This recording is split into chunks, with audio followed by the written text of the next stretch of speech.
Sí, sí.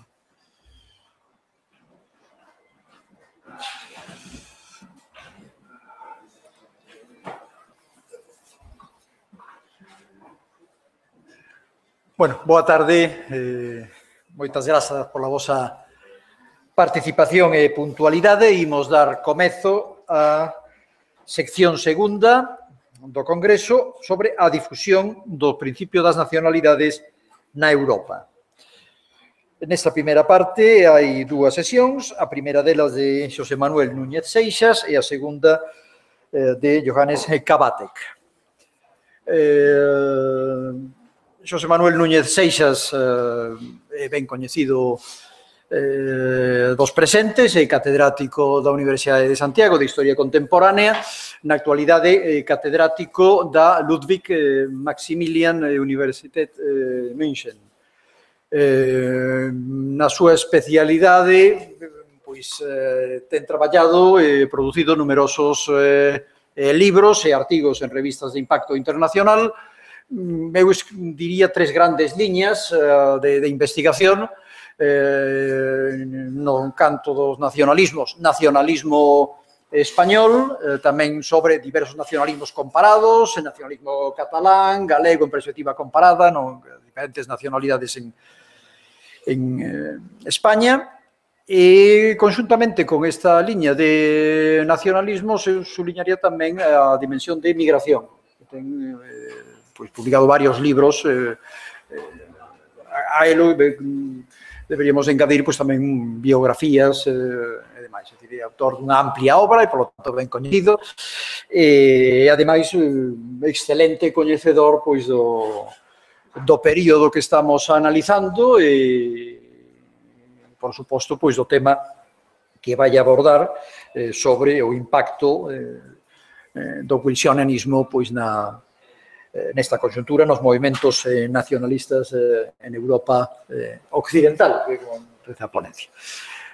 Sen máis preámbulos, doulle a palabra, cando queras. Moitas grazas, profesor Maiz.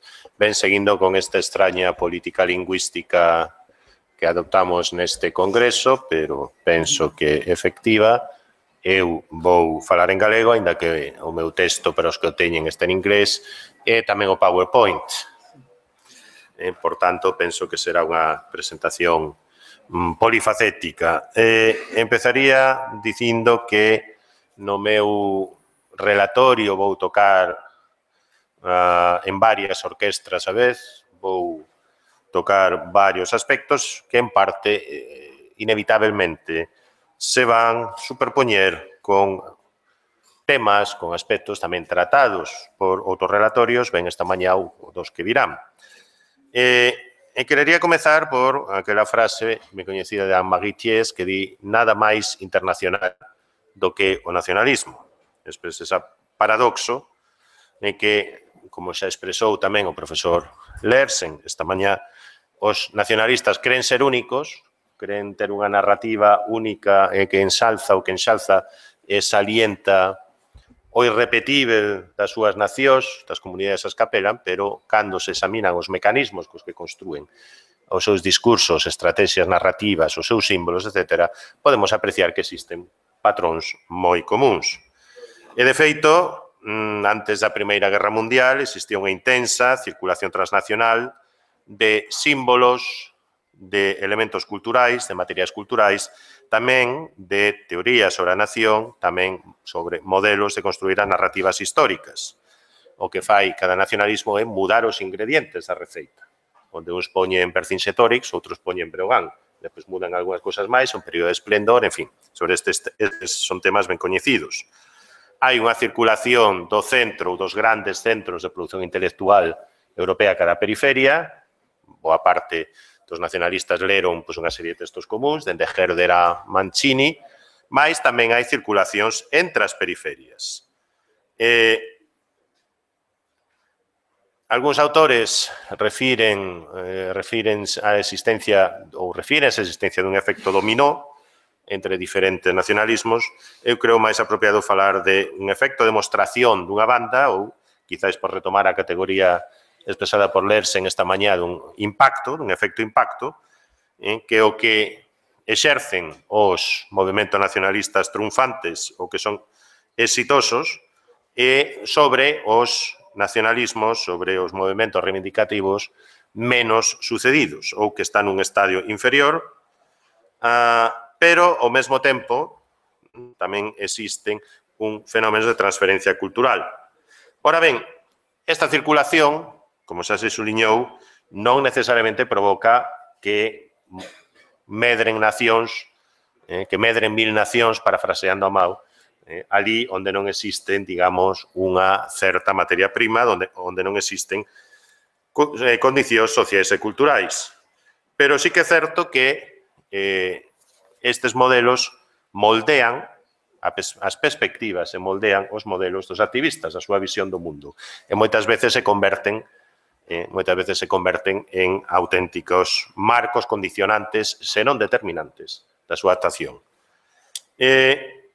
Ademais da circulación de modelos internacionalistas decisiva para a difusión do principio das nacionalidades en Europa Oriental, pero tamén na Europa Occidental, até o estalido da Primeira Guerra Mundial, outros protagonistas internacionais, outros activistas no nivel internacional, pasaron a asumir algúns dos postulados ou a defender, de maneira oportunista, de maneira sincera, os postulados semellantes aos defendidos polos nacionalistas, os que serían depois os defensores dos dereitos das minorías, dos povos indígenas, os defensores do principio das nacionalidades dentro do movimento pacifista, dentro do internacionalismo liberal, constituíron xa antes da Primeira Guerra Mundial un elemento, na miña opinión, tamén relevante na difusión dos principios das nacionalidades e un elemento tamén relevante na súa legitimación internacional. É dicir, dos que pensaban que se a orixe das guerras e dos conflitos é a rivalidade entre as nacións, se cada nación ten o seu propio Estado, se cada nación ve satisfeitas, ou cada nacionalidade ve satisfeitas as súas reivindicacións, asistiremos a unha etapa de paz universal, como imaginara Herder, unha etapa en la que xa non habería motivo para disputa. Claro, o problema é que non sempre é tan fácil tracexar esas fronteiras. Un exemplo disto eran moitas veces redes que se combinaban, redes que se superpuñan as dos exilados ou activistas nacionalistas no exterior a dos internacionalistas liberais.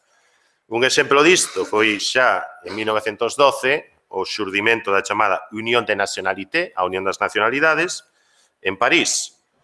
Unha empresa conxunta dun exilado nacionalista lituano, Jan Gabrís, que deseñou un mapa etnográfico de Europa de certa difusión, un xornalista francés provenzal que viaxara bastante a Barcelona e adquirira certo coñecemento do movimento catalanista, que era René Pélissier, e algúns intelectuais franceses, entre eles o historiador Charles Señor-Bosch. Cando no 1913 Charles Señor-Bosch publicou o seu libro Tendencias autonomistas en Europa, Tendance autonomista en Europa, equiparou as situacións de Alsacia-Lorena, Cataluña, Bohemia, Irlanda, Lituania e outros. É dicir, naquele momento para ele non existía unha cuestión de nacionalidades en Oriente e outra en Occidente, senón que as puña todas no mesmo folo. E en febreiro daquel ano, por exemplo, o xornal creado por esta organización, Les Annales de Nationalité, publicou un informe sobre as demandas do que eles chamaban o movimento autonomista europeo, que comezaba con Cataluña, seguía con Bohemia, Lituania, Letonia e Ucraína. É interesante onde se coñeceron Pélissier e Gabrís. Coñecéronse nun congreso en 1910, celebrado en Londres, sobre nacionalidades e povos ou razas, non diría razas, pero bueno, de etnias ou grupos étnicos subxugados, promovido en parte pola esquerda liberal británica, polos sectores liberales británicos, e que tiña unha dimensión non só europea, senón tamén de solidaridade con cos movementos de reivindicación das periferias dos imperios, nomeadamente os boers, hindús, exipcios, etc. Tanto o señor Bosch como os editores dos Annales de Nationalité distinguían entre nacionalidades, no que eles chamaban nacionalidades no propio senso do termo, que eles sí que circunscribían imperios multinacionais de Europa Central e Oriental, nomeadamente o tsarista e o austrohúngaro, e o que le chamaban anexos de vellos estados nos que se reaviveceu o desexo de autonomía, facían 2 puntos e dicían Irlanda e Cataluña. Ben, a cuestión é que nesta altura non existía un programa común para acomodar, para dar solución ás súas aspiracións. Podemos dicir que había, antes da Primeira Guerra Mundial, resumindo moito, 5 modelos, tanto en Europa Oriental como me refiro sobre todo occidental, 5 modelos de reivindicación, 5 modelos de acomodación da diversidade no nacional. Primeiro, o que podemos chamar autonomía premoderna dentro de monarquías compostas, converténdose nun corpo máis desas monarquías. Segundo, unha adaptación ou derivación do mesmo, pero con diferentes raíces, que sería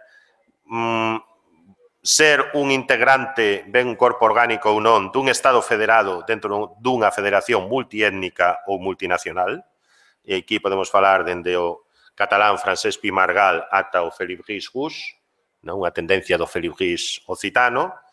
En terceiro lugar, diversas variantes de descentralización en forma de autogoberno regional, dende a concesión dunha autonomía político-administrativa ata por razóns meramente funcionalistas, o que algúns chamaban autonomía funcional, defendida, por exemplo, en Francia pola Federación Regionaliste Francés, até aos que consideraban que a autonomía era un atributo das nacionalidades e que soamente aqueles territorios con certas peculiaridades sendo culturais podían aspirar a ela. En cuarto lugar, unha tendencia minoritaria pero existente é de aspirar a crear un novo Estado. Non hai grandes exemplos de secesión pacífica sen intervención de grandes conflitos, es decir, as partes entre 1878 e 1914, pero estaba o modelo de Noruega, en 1905, que tivo certa influencia tamén sobre a evolución do catalanismo e que se levou a cabo mediante un referendo, aínda que despois non se creou unha república, senón que se buscou un rei, buscouse crear unha monarquía. Algúns partidos en Europa Occidental tamén optaron pola independencia tout court, pero moitas veces camuflada baixo outros nomes. Dende o Parti Nacional Bretón, en 1911, ata o Partido Nacionalista Vasco, sobre todo nunha primeira fase, en 1895. Vou deixar fora outros casos. E, en quinto lugar, os que podemos chamar modelos que se baseaban na autonomía local, no territorial ou corporativa. Moitas veces baseado sobre o principio persoal, como esa parte das teorías de Bauer, da que nos falou o profesor Maiz, ou que buscaban, digamos, unha acomodación modelos mixtos. Non existía un programa común, e, de feito, durante a Primeira Guerra Mundial tampouco se vai elaborar un modelo común. É dicir, mesmo quen, como o belga Paul Aulet, de quen falarei despois, un destes internacionalistas liberais, que destes perdedores da historia que acabaron case no esquecemento, cando tentaron elaborar un modelo xeral, pois realmente o que fixeron foi un puzzle, un mosaico de moi diferentes solucións. En todo caso, as demandas nacionalistas, autonomistas, en 1914 non se limitaban a Europa Central e Oriental. Había casos como Cataluña, como País Vasco, Irlanda, Flandres, demandas regionalistas en Francia. Podemos, sin mesmo, argumentar de maneira contrafactual que de non ter instalado a Primeira Guerra Mundial tería sido aprobado un Estatuto de Autonomía para Irlanda e que tería tido unha, que como é sabido estaba en fase de tramitación parlamentaria na véspera de instalar o conflito, ou en Escocia, grazas á agitación de Scottish Home Rule Association, probablemente tamén se tería adoptado un modelo similar. E o catalanismo, por exemplo, no decembro de 1913, conseguiu a aprobación dunha forma de autogoberno limitado, sobre todo unha autonomía administrativa que se lle dotou de novos contidos, que era a mancomunitat. Ben, pola mañá falamos da relevancia dos momentos. Todos sabemos que en historia transnacional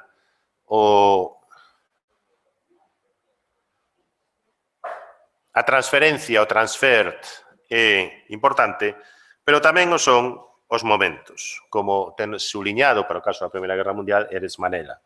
É dicir, hai conxunturas nas que determinados principios circulan a grande velocidade, onde o ritmo dos tempos, iso que chamamos zeitgeist, parece ir nunha dirección.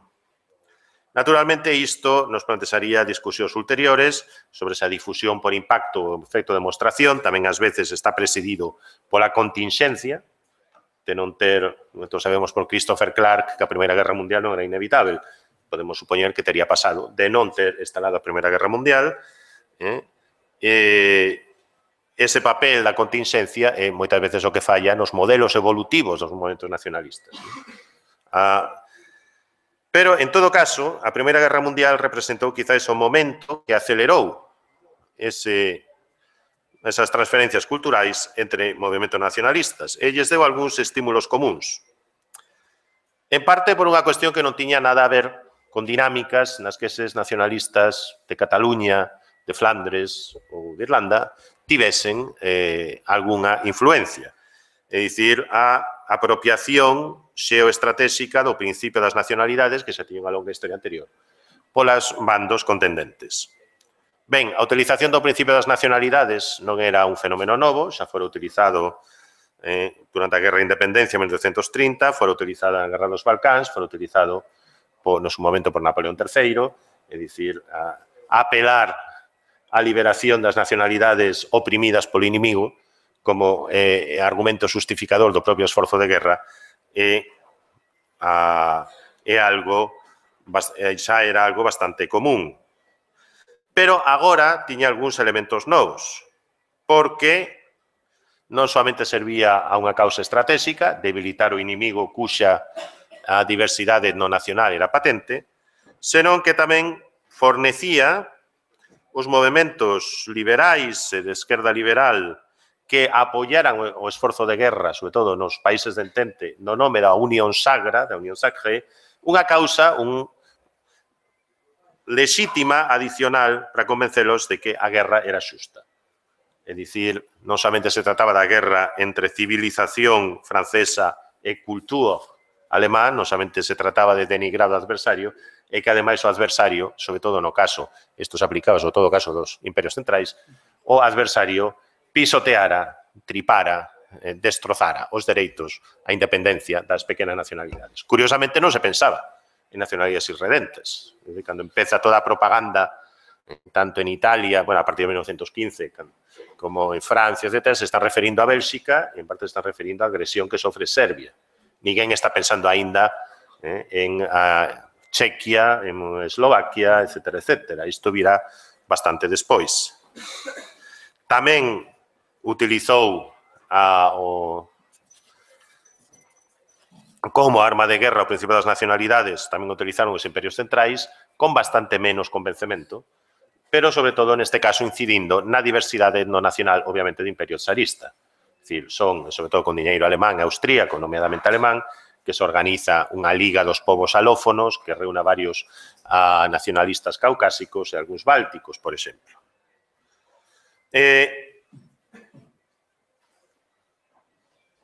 Non somente se trataría de invocar o principio das nacionalidades como arma de guerra, senón que, ademais, ao mesmo tempo que se libra unha guerra nas frontes, é unha guerra da propaganda e hai unha guerra diplomática na que interveñen unha serie de novos actores.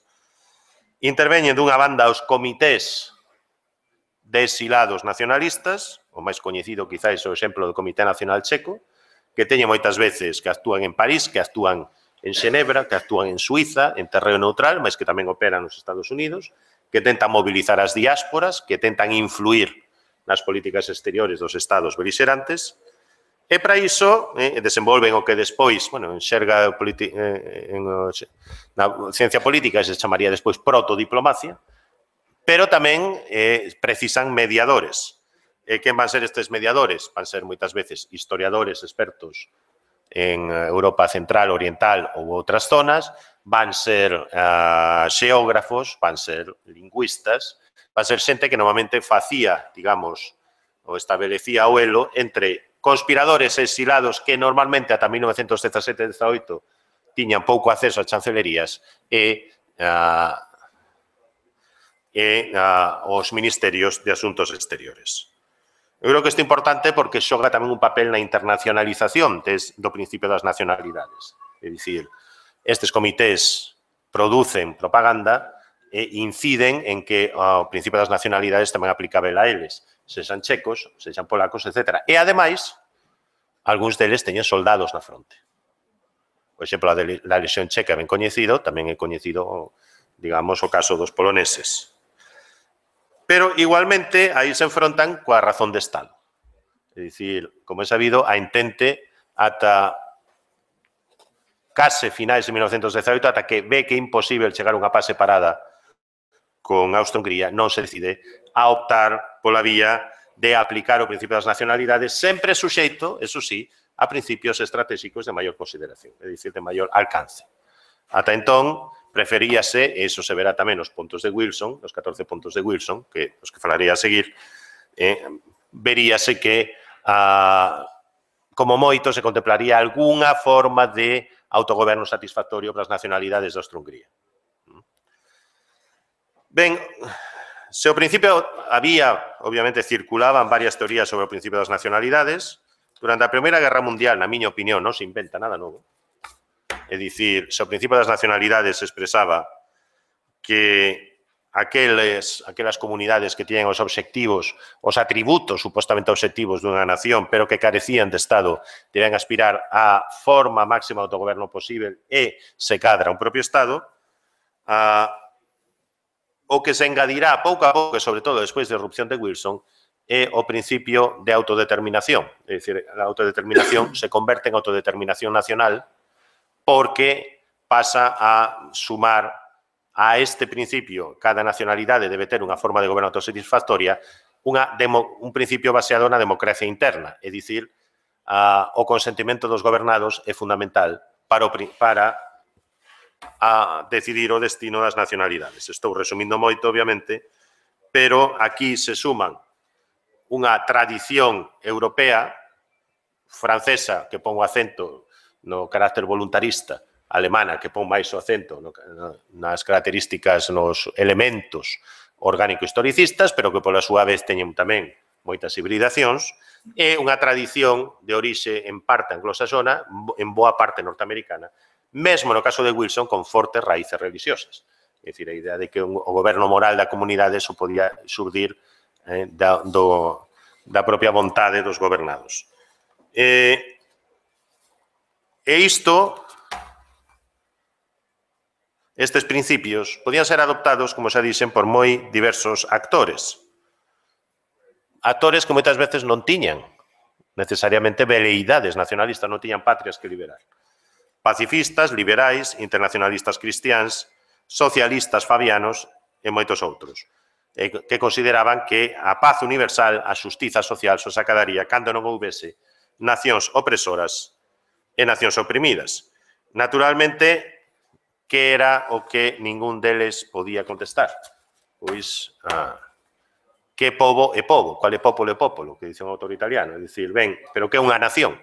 Quen entón está legitimado para ser o suxeito da autodeterminación nacional? A isto non se contestaba de todo.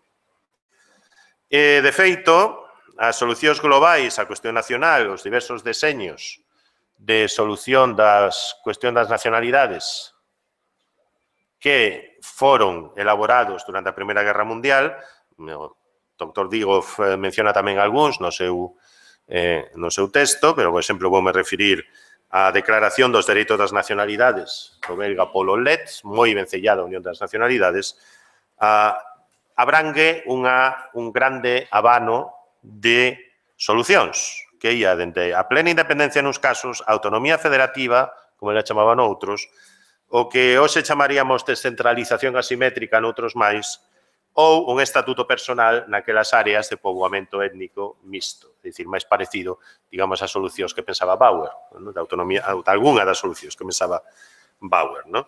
Se algo teñen en común, algúns incluso chegan a propoñer que as nacionalidades sexan suxeitos de dereito, tamén de suxeitos de dereito internacional, que saberemos que isto é un paso que a Liga das Nacións nunca dá, a Sociedade das Nacións, pero se algo teñen en común era que todos, ningún deles incluía a periferia as nacionalidades ou as reivindicacións nacionais surdidas na periferia dos imperios ultramariños.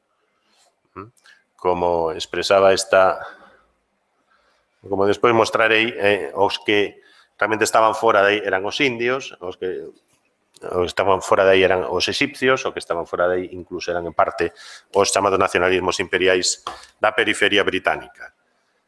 Todo este mundo de agitadores, conspiradores, mediadores intelectuais, etc., tamén fixo moito por difundir, por espallar o principio das nacionalidades, sobre todo na prensa tamén dos países neutrais, mais as iniciativas, as non moitas iniciativas internacionais a crear unha sorte de programa común, de posición común das nacionalidades, sempre se viran abocadas ao fracaso porque non podían fuxir da polarización.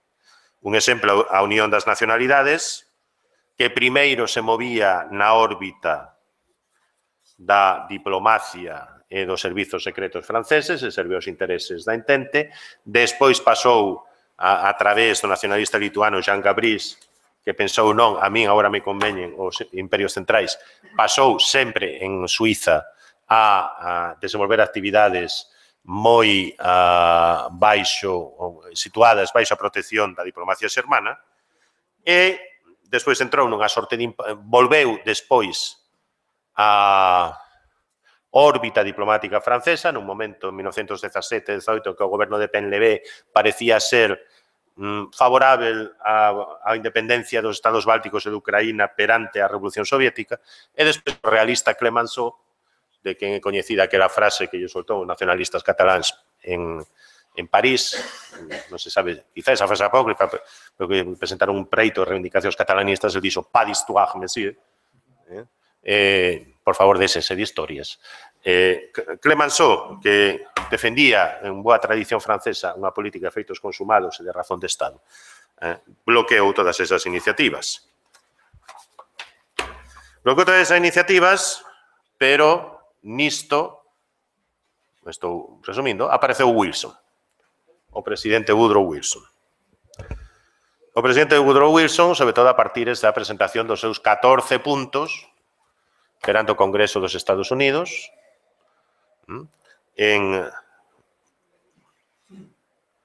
despois de os Estados Unidos entraren na guerra e presentar, en marzo de 17, presentar os 14 puntos perante o Congreso dos Estados Unidos no decembro de 1917.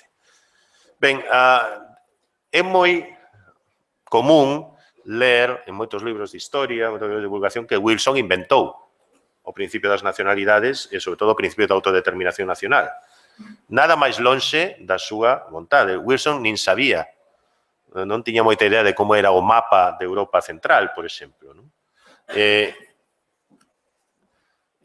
o seu programa de 14 puntos, como vemos, recoñece algunhas independencias na súa maioría de estados que xa eran independentes antes,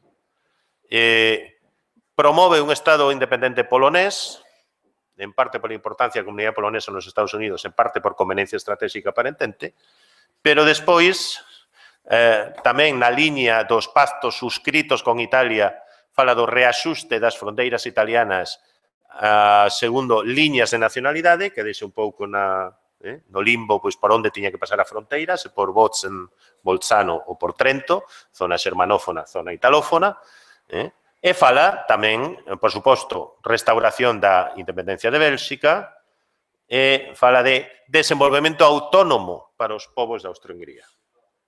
É dicir, era moi cauteloso. Nembargantes, sobre todo na opinión pública de algunhas periferias occidentais, Wilson pasou a ser considerado o voceiro das patrias en Estado. Pasou a ser considerado o adail dunha nova reordenación de Europa baseada no principio das nacionalidades. E, naturalmente, a lectura que se facía ten de Barcelona, ten de Bilbao, ou tal vez, quizás, ten de Glasgow, era, bueno, se aparentemente este señor promete unha reordenación de Europa acorde con principios das nacionalidades, tamén nos toca a nós. Nos toca a nós porque, ademais, Wilson foi investido cunha sorte de autoridade moral. E non só de autoridade moral, non só feito de que, en apariencia, que non era así, fíxose pai do principio da autodeterminación nacional, da fusión do principio das nacionalidades e idea do consentimento dos gobernados a autodeterminación liberal ou interna, senón que ademais ofrecía unha alternativa ao uso da autodeterminación e ao uso por parte dos bolcheviques rusos. É dicir, tanto a temor de que a diversidade etnonacional fose explotada polos bolcheviques. Esta frase dun membro do World Cabinet británico no decembro de 1918 resume esa percepción que lle parecía sorprendente a diplomacia británica. É dicir, é un feito remarcável que os extremistas de todas as nacións parecen ter adoptado o presidente Wilson como seu protagonista. El sería, parece, o campeón, o defensor dos bolcheviques británicos, dos separatistas cataláns, dos socialistas mayoritarios franceses, dos Sinn Féiners irlandeses, dos anarquistas indios. En suma, de todo o mundo que ten unha aldraxe, ten un agravio real ou imaginario. Ben, todo isto, como dixen, é unha faceta máis do que algúns autores chamaron a dobre ilusión do wilsonismo. Por exemplo, un concepto de Pierre Miquel para a difusión da imaxe de Wilson en Francia como facedor da paz, dunha paz xusta, e tamén ten unha influencia moi clara dentro de varios movementos nacionalistas de Europa occidental que se achaban en diferentes fases de desenvolvemento. Bueno, se volvemos á recorrente clasificación de Miroslav Roch, a que sempre voltamos, pois algúns estamos en fase A, outros estaban en fase delongada en vías de fase B, outros estaban en fase B, é dicir, a resurdimento cultural, outros na fase de agitación política, mesmo nunha fase de agitación política de transición ao movimento de masas, caso do movimento vasco ou do movimento catalanista. En todo caso, as élites políticas intelectuais de varios deses movimentos atoparon en Wilson, como atoparan previamente na difusión do principio das nacionalidades, unha sorte de legitimación adicional para a súa causa.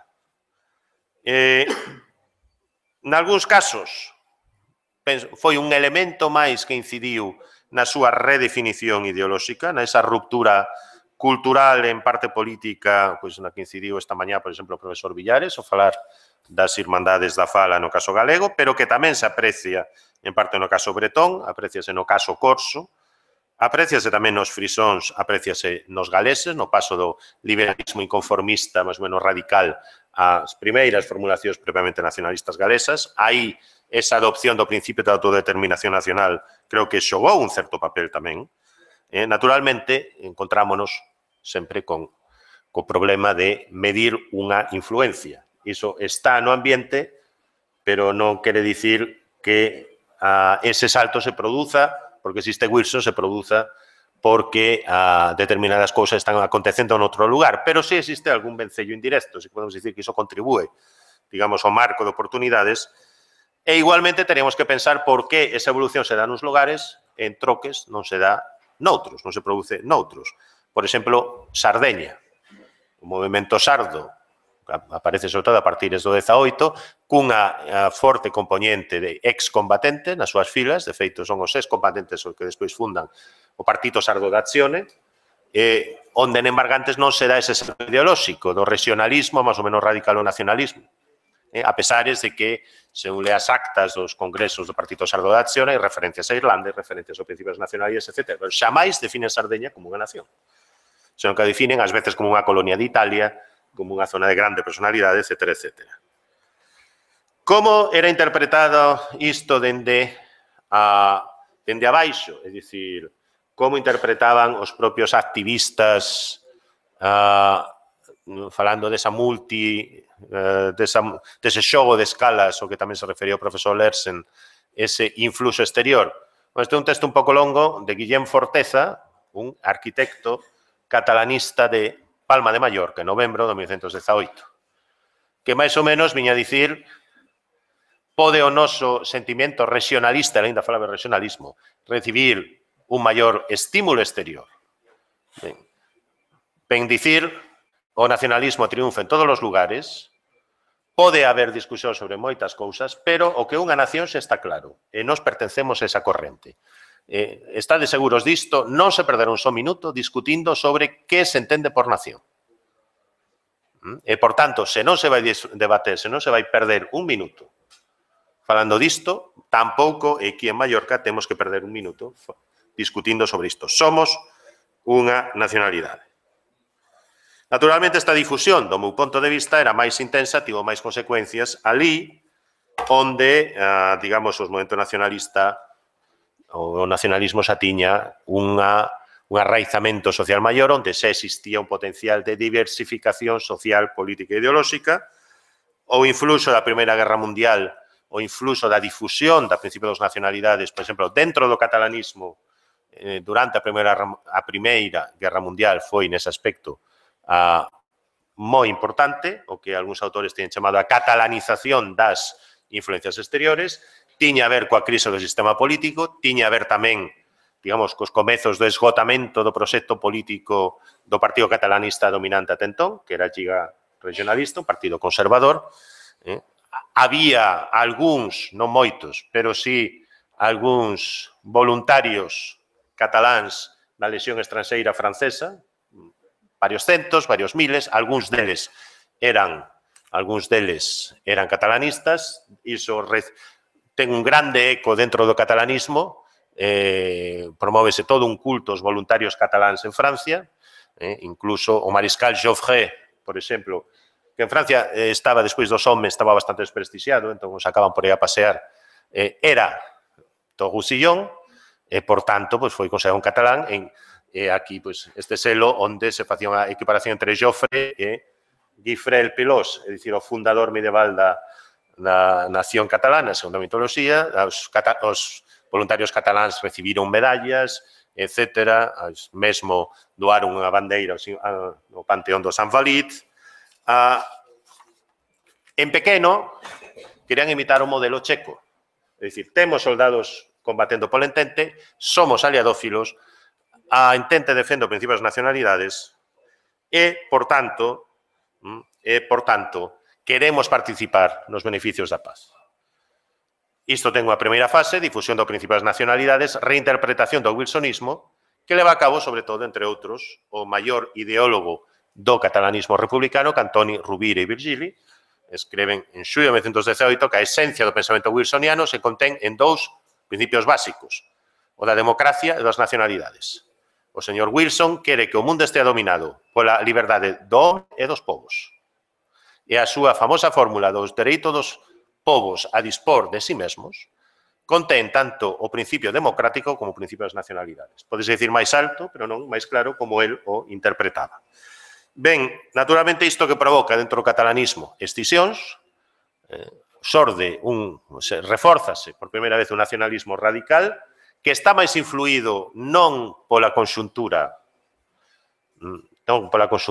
que estamos tratando, non polo wilsonismo, senón, sobre todo, polos acontecementos de Irlanda, pola mística sacrificial do erguemento de Pascua. É dicir, o erguemento de Pascua, esa mística sacrificial tiña unha lectura para moitos nacionalistas, fosen bretóns, vascos, cataláns. Seremos poucos, tamén o eran Pearse, Connolly e os seus amigos. Nos fusilarán, pero do noso sacrificio surdirá o nacionalismo, digamos,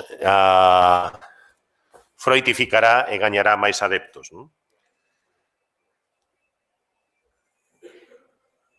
Hai unha grande vaga de entusiasmo en Cataluña. Tamén hai no País Vasco, en menor medida, ao longo do ano 1918, hai prazas e rúas que se batizan co nome de Wilson, créase mesmo un comité catalá-Wilson que lle fai chegar varios escritos, etc., etc., e, sobre todo, era visto como unha alternativa, o que o profesor Luceleida Cal chamou unha vez alternativa entre Wilson e Lenin. É dicir, Wilson era unha perfecta terceira vía para non ir nin pola autonomía, que algúns consideraban vergoñante que propuñan os catalanistas conservadores, nin para ir polo camiño revolucionario os bolcheviques. E Wilson parecía conxuntar todas esas, sen enteirarse el a todo isto, parecía conxuntar, digamos, ofrecer esa terceira vía. De todos os xeitos, hai que dicir que, a diferenza de Europa Oriental, en Europa Occidental non había cambios de fronteiras forzados, a estabilidade predominante, e, sobre todo, nos países neutrais. Por lo tanto, o que lles quedaba os nacionalistas, tanto dos momentos máis desenvolvidos como tamén dos micronacionalismos dos que nos falará mañá Francesca, o que lles quedaba era tentar vencellarse no máis posible, subirse a ese tren, vencellarse no máis posible, digamos, a eso que parecía ir no signo dos tempos. Ben, como sabemos, as esperanzas que moitos depositaron no wilsonismo foron vanas,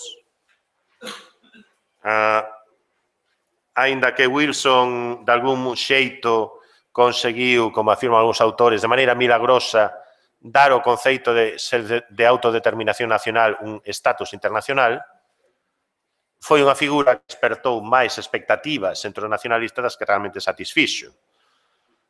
Como sabemos, na Conferencia de Paz de París, o principio das nacionalidades foi aplicado de maneira estratégica, segundo os intereses sobre todo dos vencedores, celebráronse plebiscitos só en áreas secundarias onde non había intereses en conflito, por exemplo, en Schleswig-Holstein, e en outros, plebiscitos que deron despois resultados, en algúns casos, sorprendentes, por exemplo, en Silesia, poloneses de lingua polonesa que votaban pola permanencia en Alemanha, algo que moitos non agardaban.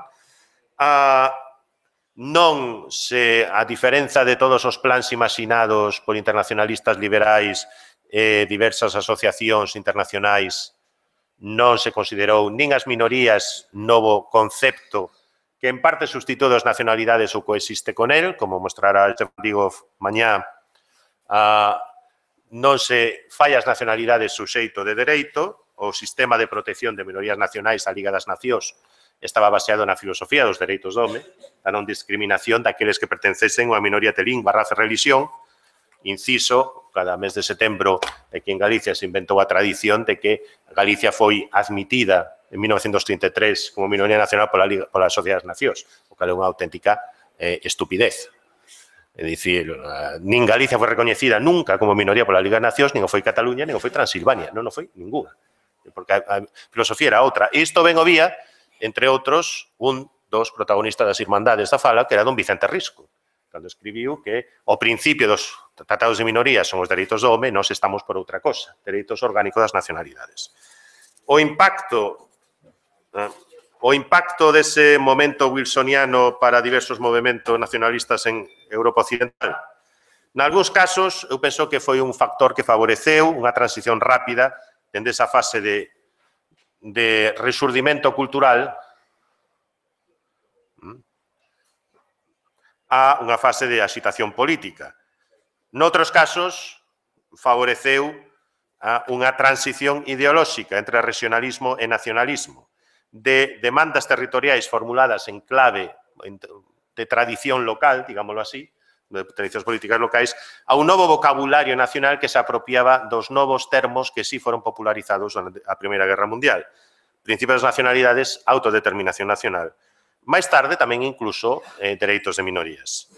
Eu penso que aí quizáis está a maior aportación, a maior influencia. É dicir, o vocabulario da autodeterminación nacional, o vocabulario do dereito das minorías, o do que ás veces se chamaría dereito das minorías nacionais, serviu para artellar, serviu para dar un marco, para fornecer un marco ás demandas territoriais de movementos nacionalistas vellos e novos. Naturalmente, había outras influencias externas, por exemplo, o exemplo irlandés, do que xa se falou, influinte no caso de Galicia, no caso de Cataluña, no caso do País Vasco, no caso de Bretaña e noutros. Sobre todo, eu penso, e con isto acabo, para os nacionalistas subestatais de Europa Occidental, ese momento wilsoniano fixo aparecer as súas reivindicacións como modernas. Parecía reconciliar nacionalismo e internacionalismo, ofrecía unha terceira vía alonxada do modelo perigoso da autodeterminación bolchevique a gas para aqueles sectores deses movimentos nacionalistas que simpatizaban con ela, por seren eles mesmos comunistas, e presentaban, digamos, as súas reivindicacións como a vanguarda do progreso, a vanguarda da modernidade. En moitos casos baseándose nunha miraxe, nun wishful thinking, pero bueno, así tamén se escreve a historia.